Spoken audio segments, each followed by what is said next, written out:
एक गांव में एक गरीब बुढ़िया रहती थी। वह पूरी तरह से अकेले रहा करती थी। उसका कोई भी नहीं था, ना बाल बच्चे, ना कोई रिश्तेदार। सुबह शाम लोगों के छोटे मोटे काम किया करती थी, जिसके बदले लोग उसको पैसे, अनाज या खाने पीने का सामान दे दिया करते थे, जिसको खा पीकर वह अपना जीवन बिताया करती थी।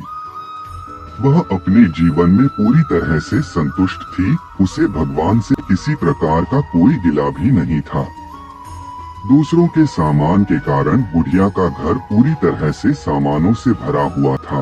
एक बार की बात है, वे अपने घर को खोलकर घर के सामान को धूप दिखा रही थी। समय वहां से दो चोर जा रहे थे।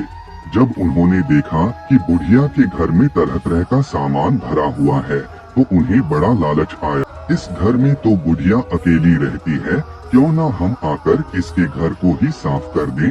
माना कि सामान पुराना है, लेकिन कुछ तो पैसा मिलेगा और यह बुढ़िया अकेली हमारा कुछ बिगाड़ भी नहीं पाएगी। अच्छी तरह से देख लिया और समझ लिया कि उन्हें किस तरह से बुढ़िया के घर की सफाई करनी है। उसके बाद चोर अपने घर वापस चले गए। बुढ़िया बेचारी को सपने में भी यह ख्याल नहीं आया कि उसके घर में भी कभी चोरी हो सकती है, क्योंकि उसके घर में तो खुद के उसके कपड़े तक उसके नहीं थे। सब कुछ गांव वाले उसे दिया करते थे, जो वह अपने घर में रख लेती थी। खैर, कुछ दिन बीत गए और एक दिन रात में चोर अपने दो साथियों को लेकर बुढ़िया के घर पहुंच गए। कमाल की बात यह थी कि उस दिन सरपंच ने बुढ़िया को चावल, दूध और चीनी दी थी और बुढ़िया बहुत खुश थी। बुढ़िया ने खुशी खुशी अपने लिए खीर बनाई और खीर बनाकर वह उस खीर को चूल्हे पर रखकर सोचने लगी कि अभी तो खीर बहुत ही गर्म है, जबकि थोड़ी ठंडी हो जाएगी तब आराम से खाऊंगी।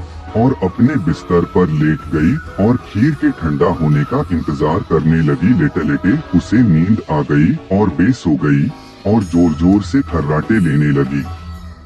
चोर बाहर खड़े थे। बुढ़िया के खर्राटे की आवाज सुनते ही उन्होंने सोचा कि चलो अब रास्ता साफ हो गया और अब हम आराम से बुढ़िया का घर साफ कर सकते हैं।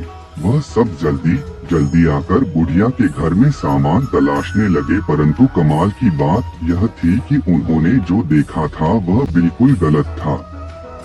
बुढ़िया का घर तो सामान से भरा हुआ था, किंतु एक भी सामान साबुत नहीं था। हर सामान टूटा फूटा, पुराना और खराब था।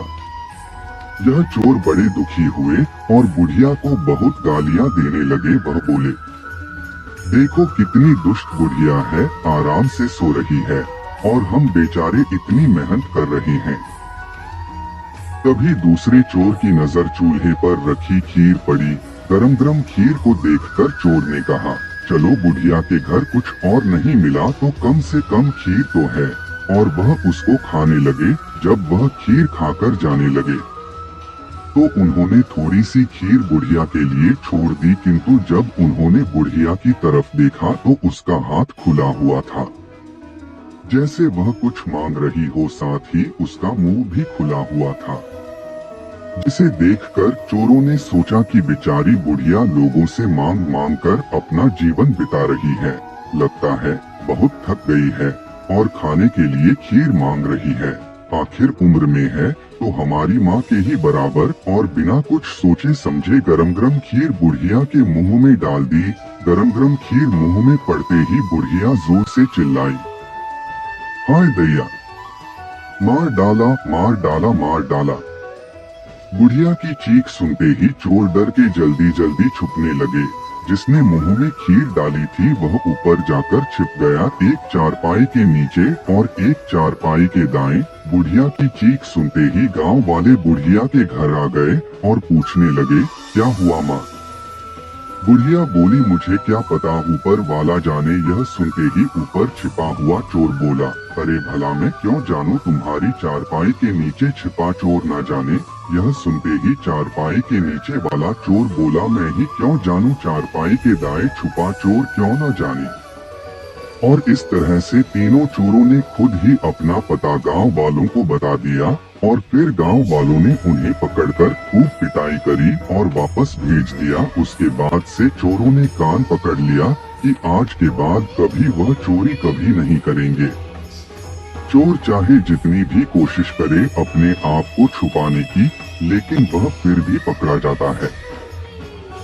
इसलिए हमें कभी चोरी नहीं करनी चाहिए और अपने बच्चों को यही सीख देनी चाहिए।